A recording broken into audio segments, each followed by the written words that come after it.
Setelah belajar HTML, kini saatnya buat ngerias halaman web pakai CSS. Apa yang udah kita pelajari tentang HTML udah cukup untuk mengenal kerangka web. Untuk pengenalan tentang CSS udah dibahas pada video cara bikin web. Sekarang langsung aja kita ngoding CSS-nya. CSS itu bisa ditulis dengan 3 cara. Pertama, ada internal yang ditulis di dalam tag style pada dokumen HTML. Teknik ini sering juga disebut dengan embed CSS. Kedua, ada inline atau penulisan di dalam atribut tag HTML. Dan yang ketiga adalah eksternal CSS yang penulisannya terpisah dari file HTML. Jadi kode CSS-nya ada di file lain tapi bisa dipakai pada file HTML. Penulisan dengan teknik internal atau embed biasanya ditulis dalam tag head. Jadi di dalam tag head kita bisa bikin tag style untuk deklarasi bahwa kita akan membuat kode CSS di dalamnya. Sebagai contoh, kita warnai tag H1 dan juga tag P. Tag H1 dengan warna brown alias coklat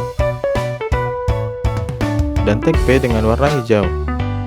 Di sini Hashtags pakai Visual Studio Code untuk ngoding CSS karena text editor yang satu ini support sama kode CSS dengan baik.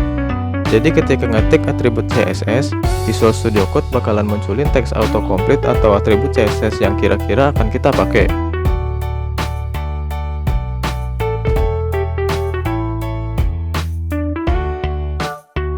Save dengan nama latihan min.css.html. Habis itu buka filenya ke browser. Dan inilah hasilnya. Selanjutnya kita coba teknik penulisan inline. Caranya cukup ketik style sama dengan tanda petik 2. Dan di dalam tanda petik itu kita ketik atribut CSS-nya. Contohnya ngewarnain teks. Jangan lupa kasih titik koma setelah penulisan atribut.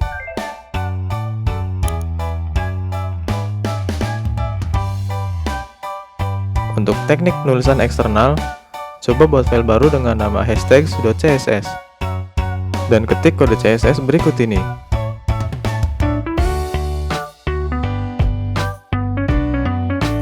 Tulisan .paragraph artinya adalah membuat kelas dengan nama paragraph. Nama kelasnya bisa dibuat dengan nama apa aja sesuai keinginan asalkan diawali dengan titik dan disambung dengan nama kelasnya. Tapi jika kita mau warnain semua tag HTML, maka ketik aja nama tagnya tanpa diawali sama titik, karena ini adalah nama tag. Contohnya kayak gini. Jadi semua tag ini akan memiliki atribut CSS ini. Color berarti pewarnaan untuk kelas paragraf. Font size adalah ukuran font, dan font family adalah jenis font yang digunain. Cara pakai kelas paragraf ini adalah dengan panggil alias ketik di dalam tag HTML pakai atribut kelas. Jadi setiap tag HTML yang pakai kelas paragraf ini akan memiliki warna, ukuran font, dan juga jenis font ini. Buka lagi file latihan strip.css.html, dan supaya kelas yang ada di file hashtags.css bisa dipakai di sini, maka kita perlu linkkan filenya. Caranya bisa dengan ketik link rel sama dengan stylesheet href hashtags.css, atau bisa juga pakai style type text/css add import hashtags.css. Kalau file CSS kalian ada di dalam folder lain, maka ketik nama foldernya dulu. Ini sama aja kayak yang udah dibahas pada video kedua dari tutorial HTML yang ngebahas media di HTML. Terus coba bikin teks pakai tag P. Di dalam tag P ini tambahin atribut kelas dan isi sama paragraf. Paragraf ini adalah kelas CSS yang kita buat di file hashtags.css tadi. Save dan reload browser kalian. Dan inilah hasilnya.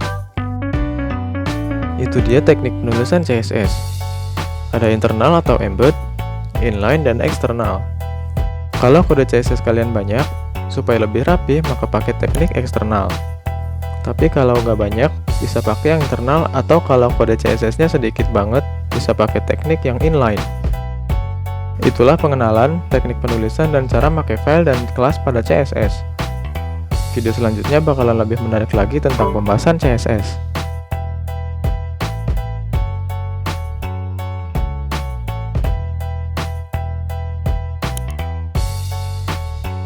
Thanks banget buat yang udah nonton. Kalau video ini bermanfaat buat kalian, silahkan like dan subscribe.